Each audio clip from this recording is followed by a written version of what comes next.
En plaçant l'humain au cœur de vos actions, expliquez-nous l'importance de cette valeur qui enrichit la communauté. Le côté humain, plus qu'en mots, je vous dirais, mais en gestes. On est la seule organisation qui donne, voyez-vous, plus que 10 de ses profits année après année après année, et ça depuis son tout début à la communauté. Important de donner à la collectivité, important de donner particulièrement tout ce qui touche ou qui est susceptible de toucher la qualité de vie des aînés d'aujourd'hui, des aînés de demain, changer la mentalité à bien des égards.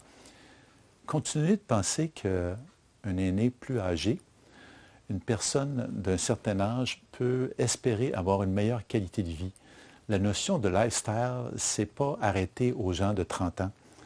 On peut très bien prendre une décision tout à fait rationnelle, mais qui soit très épicurienne, qui nous laisse présager une meilleure qualité de vie pour les prochains 7, 8, 10, 15 ans. J'ai plus de 500 personnes qui sont avec moi depuis plus de 10 ans. 10 ans dans une vie, c'est pas rien, hein?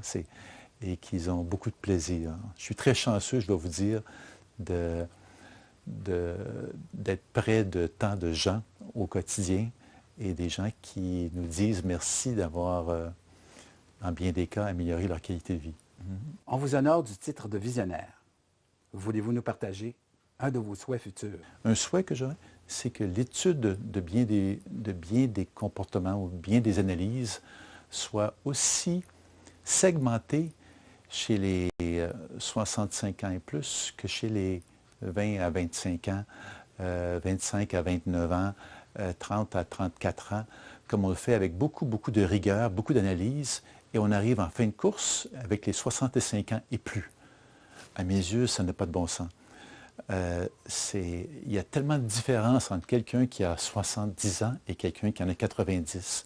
Au moins autant, sinon plus qu'une personne entre 5 ans et 15 ans. Alors, ce n'est pas du tout les mêmes comportements, les mêmes besoins, les mêmes attentes, les mêmes désirs. Et j'ai la difficulté à ce que beaucoup d'organisations, en fait, oublions les organisations, la communauté en général a encore un peu de difficulté. Ça change, ça s'en vient.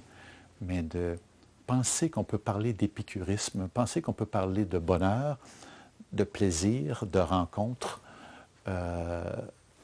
à un âge beaucoup plus avancé. Et pour penser comme ça, il faut l'analyser, il faut le quantifier, il faut le comprendre, il faut s'y intéresser. Alors, si on parle ici d'art, de culture, tout ça, c'est ces gens-là qui sont les porteurs de ça. Ce n'est pas la personne qui a 15 ans. Alors, à mes yeux, c'est un souhait que j'aurais, c'est qu'il y aurait le côté de l'individu qui est beaucoup plus important qu'une grappe d'individus.